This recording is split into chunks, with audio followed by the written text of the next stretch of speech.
Indeks harga saham gabungan berhasil mempertahankan kinerja positif di tengah pandemi COVID-19.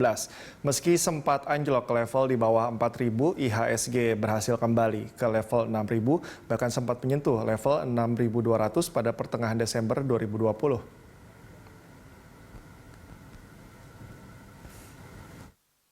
Pandemi COVID-19 mempengaruhi hampir seluruh sektor ekonomi di Indonesia, termasuk pasar modal Indonesia. Bahkan pada 24 Maret 2020, IHSG sempat menyentuh level terendahnya di angka 3.937. Melihat hal itu, Bursa Efek Indonesia dan Otoritas Jasa Keuangan bergerak cepat untuk meminimalisir dampak pandemi COVID-19 pada pasar modal Indonesia. Sejumlah aturan dikeluarkan agar IHSG tidak semakin anjlok. Salah satunya dengan mengeluarkan kebijakan asimetris auto rejection pada 10 Maret 2020. Dalam kebijakan itu, harga saham hanya bisa turun 10% dalam satu hari. Artinya, bila terjadi penurunan menyentuh 10%, akan terkena auto rejection bawah. Pada 11 Maret 2020, otoritas bursa memberlakukan trading halt atau penghentian sementara perdagangan selama 30 menit apabila IHSG terkoreksi 5%. Dan dilakukan lagi 30 menit jika mengalami penurunan 10%.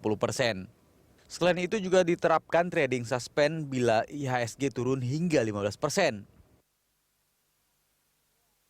Berbagai kebijakan yang diambil BEI dan OJK terbukti ampuh menghadang kejatuhan IHSG yang semakin dalam.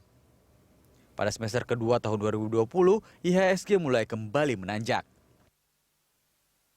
Pada awal Juli, IHSG telah kembali ke level 5 ribuan.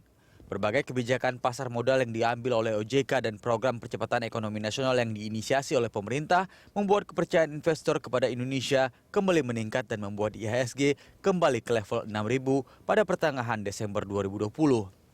Direktur Utama Bursa Efek Indonesia Inarno Jayadi optimis bahwa di sisa hari perdagangan tahun 2020, kondisi IHSG bisa kembali seperti semula sebelum diterpa pandemi COVID-19. Bursa Efek Indonesia juga meyakini tahun 2021 pasar modal Indonesia akan kembali bangkit dan kembali ke jalur positif baik dari jumlah transaksi maupun jumlah investor. Tim Liputan Berita 1, Jakarta.